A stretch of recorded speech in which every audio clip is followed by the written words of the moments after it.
বন্ধুত্ব হবে সমতার ভিত্তিতে।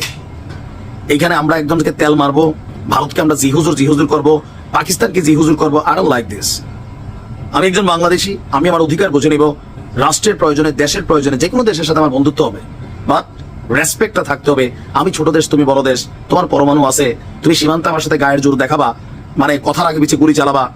চায়না বর্ডারে তুমি বিলাই হয়ে যাবা, পাকিস্তান বর্ডারে তুমি পুপুকু হয়ে যাবা, ফুটফুটে সন্তান হয়ে যাবা, বাংলাদেশের সাথে বাঘ সাজবা।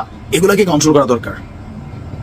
ন্যায্যতা সমতার ভিত্তিতে হবে, কারণ আমরা বিভিন্ন কারণে ভারতের উপর নির্ভরশীল, ভারতও আমাদের উপর নির্ভরশীল।